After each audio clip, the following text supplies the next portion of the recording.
नमस्कार दोस्तों, कैसे हैं आप लोग। आई होप सब लोग अच्छे होंगे। दिस इज़ मानस। स्वागत है आपका हमारे YouTube channel Manas academy for competitive exam. तो दोस्तों आज की क्लास शुरू करते हैं, जो कि है वर्ल्ड एटलस से। तो ये सीरीज़ है जो कि आज पहली क्लास है, इसकी पार्ट 1 है। तो इसकी अगर पूरी जानकारी लेनी है तो हर एक क्लास कंटिन्यू लेनी है, और जो दोस्तों मैं बोलता जाऊँ वो लिखते जाना है, क्योंकि बहुत ही इंपॉर्टेंट क्लास होने वाली है। और मैं इसमें वर्ल्ड एटलस में जो कुछ भी आता है आपका, चाहे वो नदियाँ, पहाड़, पर्वत, झील, झरने, जो कुछ भी आएगा आपका वो सब कुछ कवर होगा यहाँ पे। महासागर, सागर, मतलब जितना भी हवाएं हुई, चक्रवात हुए, जितना भी कुछ भी है, जितने भी देश हैं सबके नाम, सबकी राजधानियाँ, सबका लोकेशन बतानी है, सब कुछ बताएंगे दोस्तों। तो बस जुड़े रहिए। आज मैंने इंडिया का मैप लिया है बस इसलिए कि इंट्रोडक्शन देने के लिए। बस वर्ल्ड शुरू हो रहा है दोस्तों, तो आइए शुरू करते हैं। तो जैसा कि आप देख पा रहे हैं दोस्तों, यहाँ पे मैंने लिया हुआ है जो है, ये है आपका जो पॉलिटिकल मैप। तो पॉलिटिकल मैप लोगों को अच्छा लगता है, लेकिन इम्पोर्टेंट ही नहीं होता है। इम्पोर्टेंट जो होता है वो होता है आपका फिजिकल मैप, वो जो आगे दिखाएंगे। तो यहाँ पे जैसा कि इसमें बस ये होता है कि यहाँ पे हम देख सकते हैं कि जैसे गुजरात की स्थिति हमें पता करनी है, तो इससे बस गुजरात की स्थिति का पता चल सकता है। लेकिन अगर पता करना है कि पर्वत कहाँ पर है, पहाड़ कहाँ पे, तो इसमें कुछ शो नहीं होता है।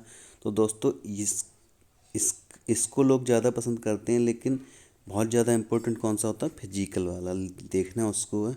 तो यहाँ पे बस ये है, इसकी सीमाएं वगैरह ये सब निश्चित हो जाती हैं। जैसे कि ये हो गया आपका पश्चिम बंगाल। तो यहाँ पे बस यही फ़ायदा है इसका, बाकी इतना ज़्यादा इम्पोर्टेंट नहीं है। अब यहाँ पे चलो दोस्तों अगला आप देख लेते हैं। यहाँ पे हम पॉलिटिकल भी कवर कराएंगे, और यहाँ पे जैसा कि आप देख पा रहे हैं ये वाला फिजिकल। तो यहाँ पे दोस्तों जैसा कि अलग अलग कलर दिखाई दे रहे हैं, तो जो पॉलिटिकल वाला था उसमें कोई सा भी कलर ले सकते हैं। जैसे उत्तर प्रदेश के लिए कोई सा कलर ले सकते हैं, गुजरात के लिए कोई सा कलर। लेकिन यहाँ पे एक निश्चित है। जैसे यहाँ पे आप देख रहे हैं दोस्तों, जो ये वाला है, जो जम्मू कश्मीर, ये नेपाल वाला जो हिस्सा है, यहाँ पे क्या है कि जो जितने ये वाला हिस्सा है, ये है एकदम ब्राउन। ये एकदम ब्राउन है। तो ब्राउन का मतलब ये हो गया, यहाँ पे पहाड़ वगैरह हैं, पहाड़। अब पहाड़ और भी जगह हैं, जैसे कि अब यहाँ पे हैं आपके मध्य प्रदेश साइड, या फिर यहाँ पे हो गया आपका पूर्वोत्तर राज्यों में हो गया, या फिर इधर देख लो यहाँ पे है ये सब। जैसे ये नीलगिरी पर्वत वगैरह हैं, तो यहाँ पर भी है। लेकिन एक चीज़ आप देख रहे हैं यहाँ पे जो है, जैसा कि आपने ऊपर देखा जम्मू कश्मीर की साइड में, तो यहाँ पे एकदम ब्राउन है। तो यहाँ पे जो ब्राउन है, जैसे इसका जो महत्व है वो ये है कि जैसे अगर कोई पायलट वगैरह गुजर रहा है ऊपर से, मान लो अगर पायलट गुजर रहा है, तो उसको पता चल जाएगा कि नीचे पर्वत है। जैसे यहाँ पे जहाँ पे जैसे उसके पास मैप होगा ये वाला, तो उसे पता लग जाएगा कि यहाँ पे पर्वत है। अगर पॉलिटिकल वाला यहाँ उसे दे दिया जाएगा तो कोई फ़ायदा नहीं है, क्योंकि उसमें केवल सीमाएं दी हुई हैं, ना कि कहाँ पर पर्वत है, कहाँ पर पहाड़ है, कहाँ पर नदी है, वो कुछ शो नहीं होता। तो दोस्तों जैसे कि आप देख पा रहे हैं यहाँ पे जो ब्राउन है, अब ये है जैसा कि कहीं पे ऊंचा पर्वत है, जैसे कि ये वाला है।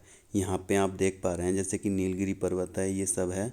तो ये नंदा देवी है, ये सब माउंट एवरेस्ट जैसे कि यहाँ पे। तो ये सब जितना ऊंचा यहाँ पे होगा वो एकदम से ब्राउन होगा, मतलब एकदम से बहुत ही ज़्यादा ब्राउन, जैसे कि डार्क ब्राउन जिसे कह सकते हैं। अब जैसे यहाँ पे देख लेते हैं दोस्तों, अब यहाँ पे क्या है, मैकाल पर्वत श्रेणी है, महादेव है, ये सब हैं। तो यहाँ पे क्या है दोस्तों, ये वाला थोड़ा सा इतनी ज़्यादा ऊंची नहीं है ये पहाड़ी। तो ये वाले जैसे रामगढ़ हो गया, ये सब। तो यहाँ पे क्या है दोस्तों, मतलब जो जैसे जिस लेवल से जैसे नीचे होता चला जाएगा, मतलब ऊंचाई कम होती चली जाएगी, वहाँ पे क्या है, ये लाइट होता चला जाएगा। अब जैसा कि दोस्तों आप देख रहे हैं यहाँ पे एकदम से ग्रीन है, तो ये हो जाएगा मैदानी क्षेत्र। जैसे कि आप जानते हैं उत्तर प्रदेश, ये गंगा का मैदानी क्षेत्र हो जाता है यहाँ पे। तो ये सब हो जाएगा आपका मैदानी क्षेत्र। यहाँ पे ये सब मैदानी क्षेत्र हो जाएगा इसका। तो ये हो गया, अब ये मैदानी क्षेत्र हो गया। अब जैसे एक चीज़ और देखनी है यहाँ पे, ये ग्रीन हो गया मैदानी क्षेत्र। अब दोस्तों एक चीज़ और आती है बहुत ज़्यादा, जैसे आप देख रहे हैं यहाँ पे, मैं आप देख पा रहे हैं जैसे, अब एक चीज़ आप देखिए कि यहाँ पे आप देख रहे हैं कि बहुत ही ज़्यादा डार्क, जो डार्क ब्लू है यहाँ पे, तो इसका मतलब ये यहाँ पे बहुत ज़्यादा गहराई है। अब दूसरा आप देख रहे हैं यहाँ पे जो है ये वाला जो जो बे ऑफ बंगाल है, यहाँ पे थोड़ा सा लाइट हो रहा है यहाँ पे। तो इसका मतलब ये है कि यहाँ पे थोड़ी सी जो गहराई है पानी की, जो समुद्र की गहराई है वो थोड़ी सी यहाँ पे कम है। अब एक देख रहे हैं कि जो तटीय क्षेत्र है भारत का, यहाँ पे ये वाला, यहाँ पे एकदम से वाइट की तरह हो रहा है, एकदम ब्लू तो नहीं है, वाइट की तरह हो रहा है। तो इसका मतलब ये यहाँ पे बहुत ही कम गहराई है। तो बस ये इससे ये पता चल जाता है। जैसे यहाँ पे आप देख पा रहे हैं दोस्तों, अब जो अंदर है इसके, यहाँ पे आप आराम से देख सकते हैं ये वाली जैसे नदियाँ, ये कि ये नदी इधर गई है, ये वाली इधर गई है। तो इसका मतलब ये होता है कि पॉलिटिकल मैप में आप सब कुछ कवर कर सकते हैं। जितनी भी नदियाँ, पहाड़, झरने, वो सब कवर हो जाते हैं आसानी से। और मैंने बताया कि जो पायलट होते हैं प्लेन के, उन्हें बहुत ज़्यादा आसानी रहती है कि कहाँ पर हमें कितना ऊंचाई बढ़ानी है या कितना नीचा करना है, कहाँ पे पर्वत है, कहाँ पे पहाड़ है, तो वो सब पता लग जाता है। अब जैसे एक मैप और आता है, एक तो हमने देख लिया, एक हो गया सबसे पहले आपने देखा पॉलिटिकल मैप हो गया। एक हो गया आपका फिजिकल, यहाँ पे मैंने करा दिया फिजिकल। अब एक और आता है दोस्तों, वो होता है आपका, जैसे आपका होता है वो ये वाला थेमेटिकल, इसे बोलते हैं थेमेटिकल, थेमेटिकल, थेमेटिकल, इसे बोलते हैं थेमेटिकल मैप। ठीक है। तो ये वाला क्या है, यहाँ पे बस एक कोई विशेष चीज़ को दिखाना होता है। जैसे कि अगर इंडिया के राजमार्ग दिखाने हैं, एनएच दिखाने हैं, तो वहाँ पे ये वाला मैप दिखा दिया जाएगा। जैसे कि यहाँ पे मैंने जो मैप लिया है, इसमें दिखाई दे रहा है कि आपको यहाँ पे बस जो रेल मार्ग हैं वो लिए गए हैं। तो जो रेल मार्ग का है ये वाला सब ले लिया गया है यहाँ पे। तो ये रेल मार्ग के लिए है, ये थेमेटिकल मैप हो जाता है दोस्तों। जैसे कि यहाँ पे जैसे आप देख पा रहे हैं कि ये वाला हो गया क्षेत्र आपका पश्चिम बंगाल का, तो ये पश्चिम बंगाल का हो जाएगा। ये जितना भी है यहाँ पे आप देख पा रहे हैं दोस्तों, तो ये सब हो जाएगा आपका map, thematical map. Thematical map ऐसे समझ लो जैसे कि अगर हमें कुछ विशेष चीज़ें देखनी है तो वो ले सकते हैं, थेमेटिकल मैप उसे बोलेंगे, जिसमें बस ये दिखाया जाएगा कि कौन सा रास्ता कहाँ से गया है, किससे जुड़ा है, कौन से रास्ते से जुड़ा है। तो ये थेमेटिकल मैप हो गया। तो दोस्तों हम आने वाली जो क्लासेस हैं उसमें ये तीनों ही मैप देखेंगे, हर एक राज्य का अलग अलग देखेंगे। जैसे हमें गुजरात अगर पढ़ना होगा तो गुजरात को केवल गुजरात पढ़ेंगे, जैसे उत्तर प्रदेश पढ़ना होगा तो एक क्लास में पूरा उत्तर प्रदेश होगा। ऐसे अलग अलग पढ़ेंगे। जैसे कि अगर जब अभी तो वर्ल्ड मैप शुरू होगा, तो वर्ल्ड मैप का जैसे कि एक एक देश कवर कराएंगे, जितनी भी उससे जितने भी आज तक क्वेश्चन बने सब कुछ कवर कराएंगे। तो बस इसमें ये थेमेटिकल मैप। एक और आता है दोस्तों यहाँ पे, ये हो जाता है ग्लोब। अब ग्लोब, तो ग्लोब का ये है, जैसे ग्लोब को ले जा नहीं सकते कहीं भी, हर जगह थोड़ी ले जा सकते हो, तो इसको कॉपी पे बना सकते। तो इसको जैसे ये कहते हैं ना कि अपनी धुरी से कितना झुका हुआ है।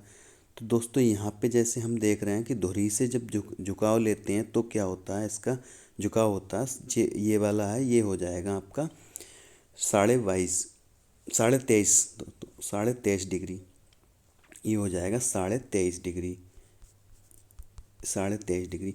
लेकिन अगर एक क्वेश्चन गलत कर देते हैं आप, यहाँ पे जैसे अगर आ जाता है कि धरातल से कितना वो है, ज़मीन से कितना है, तो यहाँ पे हो जाएगा ये, ज़मीन से अगर देखेंगे दोस्तों तो ये हो जाता है 66.5 डिग्री, ये हो जाता है 66.5 डिग्री। अब जो सबसे ज़्यादा इम्पोर्टेंट चीज़ है वो भी देख लेते हैं दोस्तों यहाँ पे आगे। अब जैसे यहाँ पे मैं बनाऊँगा एक ग्लोब दोस्तों, यहाँ पे जैसे ये वाला है ग्लोब है आपका, फिर से बना लेते हैं दोस्तों। जैसे ये है आपका ग्लोब, तो दोस्तों एकदम गोल नहीं है ग्लोब, एकदम गोल नहीं होता, थोड़ा पिचका अचका होता है इधर उधर से।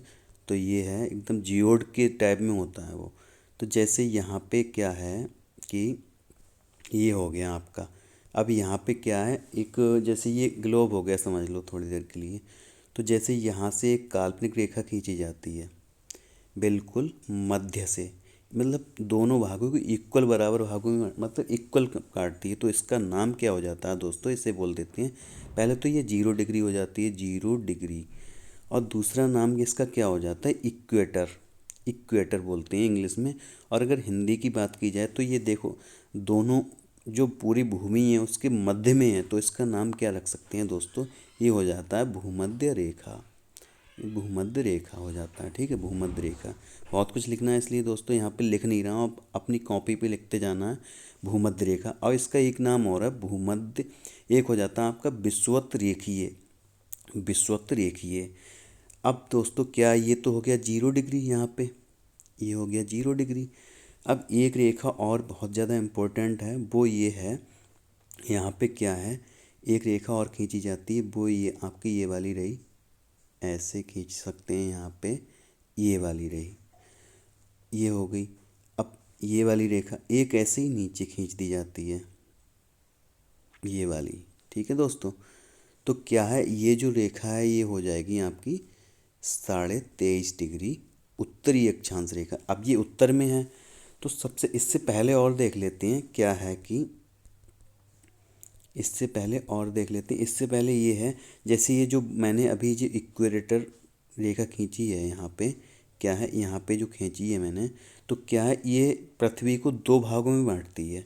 तो आधे आधे भागों में बांटती है, तो क्या हो जाता है, जब गोले को जब आधा करते हैं तो गोला आधा, तो आधा गोला थोड़े कहेंगे, तो उसको क्या कह देते हैं, गोलार्ध, गोलार्ध, गोलार्ध कह देते हैं उसके लिए, गोलार्ध, गोलार्ध।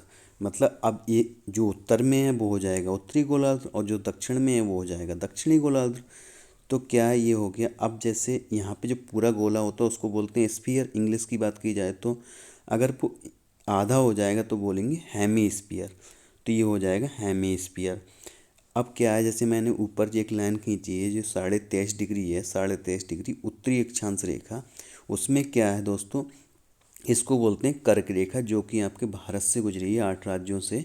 यहाँ पे ये लिख लेते हैं कर्क रेखा, कर्क रेखा, ये हो जाएगी आपकी कर्क रेखा, ठीक है। इसको इंग्लिश में कहते हैं ट्रॉपिक ऑफ कैंसर, तो ये होगी। अब क्या है दोस्तों, यहाँ पे इसके ऊपर, मतलब उत्तर में ही इसके ऊपर एक रेखा यहाँ पे ये है, इसको बोलते हैं 66.5 डिग्री उत्तरी अक्षांश रेखा, जिसे बोलते हैं आर्कटिक रेखा, आर्कटिक। ये 66.5 डिग्री हो गई, इसे बोलते हैं आर्कटिक, ठीक है, आर्कटिक, ध्यान रखना है, आर्कटिक हो जाएगी ये। अब क्या है 6.5, अब जैसे ऊपर है वैसे ही नीचे। अब ये वाली जो 23.5 डिग्री जो नीचे है यहाँ पे, इसका नाम हो जाता है, ये हो 23.5 डिग्री दक्षिणी, तो इसका नाम हो जाता है मकर रेखा, मकर रेखा। और इसके जो नीचे है ये हो जाएगी ये आपकी 23.5 डिग्री, 23.5 डिग्री। अब यहाँ पे मैं जो बना रहा हूँ यहाँ पे, ये हो गई आपकी 66.5 डिग्री, 66.5 डिग्री दक्षिणी अक्षांश रेखा, तो इसका नाम हो जाता है अंटार्कटिक वृत्त या रेखा, कुछ भी कह सकते हैं। जैसे ऊपर वाले को आर्कटिक वृत्त कह सकते हैं, नीचे वाले को अंटार्कटिक वृत्त, तो ये हो गया अंटार्कटिक, अंटार्कटिक वृत्त, अंटार्कटिक वृत्त, ये हो गया अंटार्कटिक, ये 66.5 हो गया। तो दोस्तों जो सूर्य है आपका, वो कहाँ से कहाँ पे चल रहता है, जैसे ये वाला है आपका, जैसे सूर्य बना लिया, एक ही है लेकिन मैं दोनों जगह बना ले रहा हूँ यहाँ पे। तो जो सूर्य है ये क्या है, जो कर्क रेखा और मकर रेखा के मध्य में ही रहता है हमेशा, या तो जो मैक्सिमम इसकी है ये अगर उत्तरी गोलार्ध में जाएगा तो कहाँ तक जाएगा, कर्क रेखा तक, और दक्षिणी में आएगा तो दक्षिण में जाएगा मकर रेखा तक। तो दोस्तों आप समझ सकते हैं जो गर्मी होगी वो दोस्तों कहाँ तक रहेगी, गर्मी, गर्मी केवल रहेगी तो ये वाले एरिया में, जो ये वाला है आपका, ये वाला एरिया, इसमें रहेगी गर्मी, है ना, तो यहाँ पे गर्मी रहेगी। तो अब एक बार साफ़ कर लेते हैं दोस्तों, इसको फिर से बना लेंगे हम लोग, यहाँ पे एक बार फिर से बना लेते हैं इसको, क्योंकि बहुत ज़्यादा गंदा हो रखा था वो, एक बार फिर से ले लेते हैं। अब क्या है यहाँ पे, ये रहा आपका, तो यहाँ पे क्या है, जैसे मैंने बताया अभी, जैसे यहाँ पे एक रेखा खींच लेते हैं काल्पनिक, जो कि 0 डिग्री है। अब ये हो गई। अब मैंने एक यहाँ पे और बना लेता हूँ, जो हो गई मकर रेखा, यहाँ पे समझने के लिए, वो कर्क रेखा, और ये हो गई मकर रेखा। अब क्या है, जो वाली जो मैंने बताया जो सूर्य है वो केवल यहाँ से यहाँ तक आता है, तो क्या जो गर्मी होगी वो केवल दोस्तों, जो गर्मी होगी वो क्या होगी, बस यहीं पे रहेगी, मतलब ज़्यादातर यहाँ पे रहेगी, ऊपर भी जाएगी लेकिन ज़्यादातर जो गर्मी होगी, क्योंकि वो एक तो पहले इधर आएगा नीचे की साइड, मतलब दक्षिण की साइड, फिर ऊपर जाएगा, और सबसे ज़्यादा अब जैसे यहाँ पे है तो बार बार यहाँ पे भूमध्य रेखा भी बार बार आएगा, तो क्या है कि भूमध्य रेखा भी बार बार आ तो यहाँ पे सबसे ज़्यादा गर्मी होगी, तो जो गर्मी हो जाएगी इस पे, तो क्या है कि यहाँ पे जो गर्मी है तो इसको ये गर्म बोलते हैं, ये हो जाएगी गर्म, ये गर्म हो जाएगी। लेकिन जो गर्म है तो गर्म तो अपनी साधारण भाषा है, तो जो अपनी जो भौगोलिक लैंग्वेज है उसमें गर्म को क्या कहते हैं, उष्ण, उष्ण, इसको कहते हैं उष्ण, ये हो जाएगा उष्ण।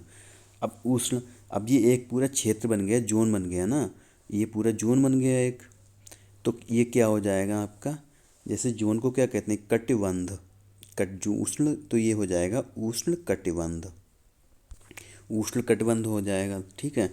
अब जैसे मैंने अभी ऊपर एक आर्कटिक वृत्त खींचा था, ये हो जाएगा आपका आर्कटिक वृत्त, ठीक है। आर्कटिक वृत्त हो गया, यहाँ पे आर्कटिक वृत्त हो गया 66.5 डिग्री, यहाँ पे 66.5 डिग्री हो गया, ठीक है। अब यहाँ पे क्या है, यहाँ पे जो नीचे में बना रहा हूँ ये क्या हो गया, अंटार्कटिक वृत्त, 66.5 डिग्री अंटार्कटिक वृत्त, ठीक है। तो अब क्या है, जैसे ये वाला मैंने बताया कि ये वाला गर्म हो जाता है बहुत ज़्यादा, तो इसको क्या कहते हैं, उष्ण। अब यहाँ पे क्या है, जैसे जो ये वाला एरिया है या ये वाला एरिया है आपका, क्या है, ये वाला एरिया है, जैसे ये वाला हो गया है, फिर ये वाला, तो इसमें क्या है, यहाँ पे तिरछी किरणें तो पड़ेंगी ही सूर्य की, और इधर सर्दी भी होगी क्योंकि इधर तो बिल्कुल जा ही नहीं रहा, बिल्कुल ध्रुवों की साइड जा नहीं रहा, तो क्या है यहाँ पे, मतलब दोनों ही बातें होंगी, शीत भी होगा, ठंडा भी होगा, और क्या होगा, गर्म भी होगा। तो ठंडे गर्म को एक साथ अगर कहेंगे तो क्या कह सकते हैं दोस्तों, तो कहेंगे शीत, शीत प्लस क्या हो जाएगा, उष्ण, तो एक साथ कह देते हैं शीतोष्ण दोस्तों, शीतोष्ण, ये क्या हो जाएगा, शीतोष्ण कटिबंध। अब एक हो गया उष्ण, ये वाला हो गया उष्ण, ये हो गया शीतोष्ण, ऊपर भी शीतोष्ण, तो ये हो गया शीतोष्ण कटिबंध, मतलब सर्दी भी होगी गर्मी भी, तो शीतोष्ण कटिबंध।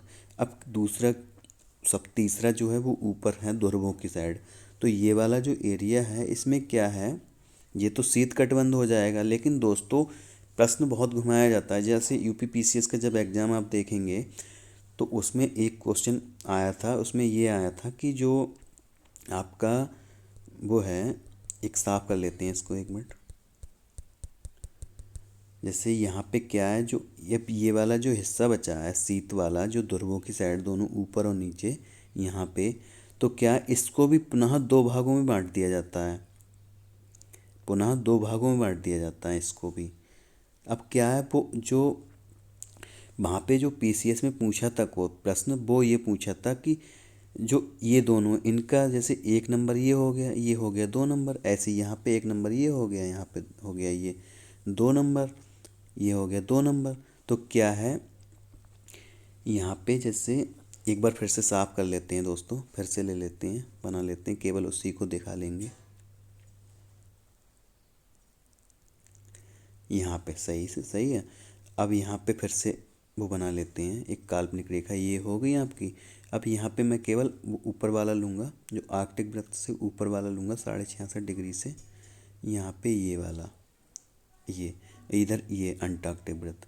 अब इसको पुनः दो भागों में जैसे अभी बांटा था हमने, तो इसमें क्या है, जो ये वाला हो गया और ये वाला हो गया, तो जो नीचे वाला अब 1 नंबर हो गया यहाँ पे, और ये 1 नंबर हो गया। अब यहाँ पे क्या, ये 2 नंबर, अब ये 1 नंबर, 1 नंबर, और ये 2 नंबर। तो यहाँ पे क्या प्रश्न ये पूछा था कि इन दोनों में भी सबसे ज़्यादा ठंडा कौन सा होता है। तो जब इन दोनों की बात की जाएगी दोस्तों, जाहिर सी बात है कि 1 नंबर वाला होगा ठंडा। तो क्या है, यहाँ पे दो नाम दिए जाते हैं, एक आपने सुना है टैगा, एक होता है टैगा, एक होता है टुंड्रा, टुंड्रा। तो ये प्रश्न आया था कि टैगा ठंडा है या फिर टुंड्रा ठंडा है। तो दोस्तों जैसे कि मैंने यहाँ पे ली हैं दो मात्रा, मतलब दो, एक नंबर और दो नंबर। जो एक नंबर है वो तो आपको दिखाई दे रहा है सबसे ज़्यादा ठंडा होने वाला है। तो जो एक नंबर है वो उसमें एक भी मात्रा नहीं है, और जो दो नंबर है उसमें कितनी, दो मात्राएं। तो जैसा कि आप समझ पा रहे हैं, रिलेट कर पाएंगे और याद भी कर सकते हैं। तो यहाँ पे क्या है, ये वाला हो जाएगा दोस्तों, ये दो नंबर, ये हो जाएगा टैगा, और जो ऊपर वाला है वो हो जाएगा टुंड्रा। अब दोस्तों यहाँ पे कितने हो गए क्षेत्र, जैसे कि यहाँ पे ये वाला हो जाएगा आपका, ये है, तो ये एक हो गया, दो हो गया। अब ये दोनों को अगर एक ले लेंगे तो ये कितना, तीन हो गया, छः दोनों तरफ। लेकिन है तो तीन ही पढ़ने के लिए। तो क्या सबसे पहले मैंने क्या बताया था, उष्ण कटिबंध। उष्ण कटिबंध, ये कौन सा हो गया, शीतोष्ण, शीतोष्ण कटिबंध। ठीक है। अब ऊपर क्या है, जो ऊपर वाला है उसको दो भागों में बांटा गया है। तो मैंने जैसे बताया कि एक नंबर, दो नंबर। जो एक नंबर है वो ध्रुवों की साइड है, और जो दो नंबर है वो थोड़ा सा इसके नीचे, क्योंकि बांटा गया है दो जगह। तो जो दो मात्राएं हैं वो क्या हो जाएगा आपका, टैगा। ये वाला हो जाएगा आपका टैगा। ठीक है। अब जो एक नंबर है वो हो जाएगा आपका टुंड्रा, ये लिखा है यहाँ पे टुंड्रा। तो दोस्तों समझ पाए होंगे आई थिंक। अब क्या है, जैसे इधर भी यही हो जाएगा, ये हो जाएगा आपका उष्ण, ये हो जाएगा उष्ण। अब यहाँ पे क्या है, ये हो जाएगा शीतोष्ण, ये शीतोष्ण, शीतोष्ण। अब अगला क्या है, ये टैगा हो जाएगा, और ये वाला टुंड्रा हो जाएगा। जो सब एक नंबर है वो टुंड्रा हो जाएगा। तो ये है। अब आई थिंक आप समझ पाए होंगे। तो आप जहाँ भी हैं वहाँ एक बार रिपीट कर लेते हैं फिर से।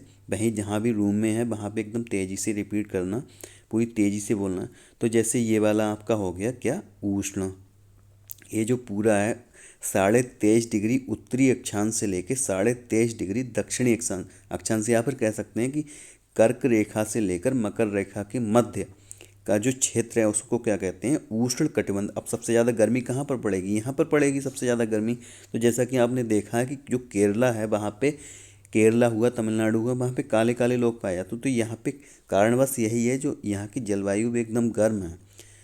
अब जैसे कि आप देख पा रहे हैं, जैसे कि आजकल यहाँ पे एकदम से ठंडी हो रही है। अब जो तमिलनाडु, केरला या कर्नाटक का जो क्षेत्र है वहाँ पे आज भी लोग देखोगे आप टी शर्ट में घूम रहे हैं, तो उसका यही कारण है दोस्तों। तो ये है, ये वाला क्षेत्र आपका कौन सा हो गया, उष्ण कटिबंध। अब ये वाला, ये हो गया आपका शीतोष्ण, जैसा कि ये है दक्षिणी गोलार्ध। तो ये है, ऐसे ही ऊपर हो जाएगा ये वाला, ये हो जाएगा शीतोष्ण, मतलब शीत भी और उष्ण भी, इसमें दोनों ही बातें हैं, शीतोष्ण कटिबंध। जैसे उत्तर भारत की अगर बात की जाए तो यहाँ पे क्या है, शीतोष्ण जलवायु है, शीतोष्ण एकदम। तो ये वाला हो गया। अब ये वाला जैसे मैंने यहाँ पे दो भागों में बांट दिया, शीत कटिबंध को दो भागों में बांट दिया। तो क्या ये वाला जो है ये हो जाएगा आपका दो मात्रा, दो नंबर पे दो मात्राएं, तो क्या हो जाएगा, टैगा। और जो ध्रुवी है, यहाँ पे क्या है, यहाँ पे तो दोस्तों बस 6 महीने दिन में होता है, 6 महीने रात, क्योंकि एकदम से तिरछी मतलब आ ही नहीं पाती यहाँ पे। तो ये हो जाएगा। तो दोस्तों यहाँ पे हमने क्या सीखा कि जो आपकी काल्पनिक रेखा है ये वाली, ये क्या है, ये वाली, ये हो जाएगी आपकी विषुवत रेखा। इसको अब ये इक्वल बांटती है दो भागों में पृथ्वी को, तो इसका नाम हो जाता है इंग्लिश में इक्वेटर। अब जो ऊपर वाली 23.5 डिग्री है उसको क्या कहते हैं, कर्क रेखा, जो कि भारत के 8 राज्यों से गुजरती है। मैं बता देता हूँ दोस्तों, एक बार रिपीट कर लेते हैं। एक हो जाएगा आपका सबसे पहले गुजरात, राजस्थान, मध्य प्रदेश, झारखंड, छत्तीसगढ़, पश्चिम बंगाल, मिजोरम और त्रिपुरा। ये सब आगे कवर कराया जाएगा, लेकिन यह आज इंट्रोडक्टरी क्लास है तो इसमें बस यही देखना है, बाकी हम कवर कराएंगे। कल से मैप लेंगे प्रॉपर वर्ल्ड मैप का, वो देखेंगे। तो यहाँ पे बस यही बताना था कि आज यही बताना था कि मतलब इंट्रोडक्शन कराना था कि कैसा क्या है, क्या चीज़ है, क्या नहीं है। तो यहाँ पे आप समझ पाए होंगे, जो 0 डिग्री हो जाएगी वो क्या हो जाएगा, इक्वेटर इंग्लिश के लिए। हिंदी में क्या हो जाएगा आपका, विषुवत रेखी या फिर भूमध्य रेखी। भूमध्य रेखा इसलिए कहा जाता है क्योंकि ये दोनों जो भूमि है पूरी उसके मध्य में है, तो उसका क्या कह देते हैं, भूमध्य रेखा। अब ऊपर क्या है, कर्क रेखा 23.5 डिग्री उत्तर में, और जो दक्षिण में वो क्या हो जाएगा, मकर रेखा। तो अब एक कटिबंध ये हो गया, 23.5 से 66.5 डिग्री उत्तरी हुआ या दक्षिणी हुआ, दोनों में क्या हो जाएगा, शीतोष्ण कटिबंध। अब जो ये ध्रुवीय साइड है इसको दो भागों में बांटा गया, एक हो जाएगा टुंड्रा, एक हो जाएगा टैगा। अब कोई अगर पूछता है कि कौन सा कटिबंध सबसे ज़्यादा ठंडा होगा, तो कौन सा हो जाएगा, टुंड्रा। ठीक है दोस्तों, तो ये बस देखना था दोस्तों यहाँ आज। अब जैसे कि एक प्रश्न आता है बहुत ज़्यादा, पिछले साल ARO की परीक्षा में आया था 2020 में, कि जो तीनों रेखाएं हैं, ये वाली कर्क रेखा, मकर रेखा और विषुवत रेखा, ये कौन से महाद्वीप से गुजरी हैं। तो बहुत ही सरल है, अफ्रीका महाद्वीप से गुजरी हैं। तो यहाँ पे बस यही बताना था मुझे आज। अब आगे जब हम पढ़ाएंगे अगली क्लास में, तो वहाँ पे इंट्रोडक्शन देंगे महाद्वीपों का, कि महाद्वीप कैसा, महाद्वीप किसे कहते हैं, द्वीप किसे कहते हैं। अब जैसे एक आपको बड़ा कन्फ्यूजन होगा इसमें, कि जैसे एक होता है खंबात की खाड़ी, एक है बंगाल की खाड़ी, लेकिन इंग्लिश की बात की जाए तो एक को कहते हैं बे ऑफ बंगाल, एक को कहते हैं गल्फ ऑफ कच्छ या गल्फ ऑफ खंबात।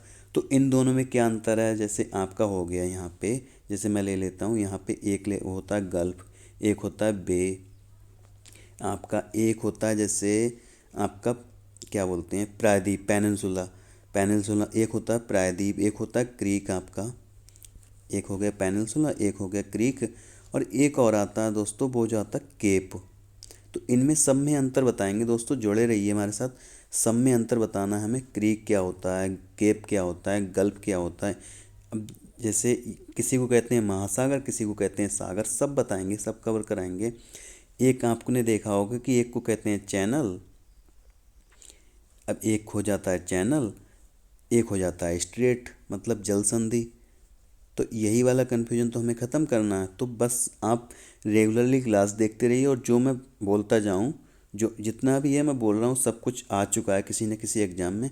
तो जितना भी मैं बोलता हूँ वो सब आपको मतलब लिखते जाना है, या फिर अगर आप याद कर सकते हैं तो याद भी कर सकते हैं, अब वरना लिख सकते हैं। मैं रिलेट करके पढ़ाऊँगा, याद हो जाएगा, लेकिन लिखना बहुत ज़रूरी, क्योंकि एग्ज़ाम के टाइम पे याद नहीं रहता, तो एक बार रिवीजन करना बहुत ज़्यादा ज़रूरी है।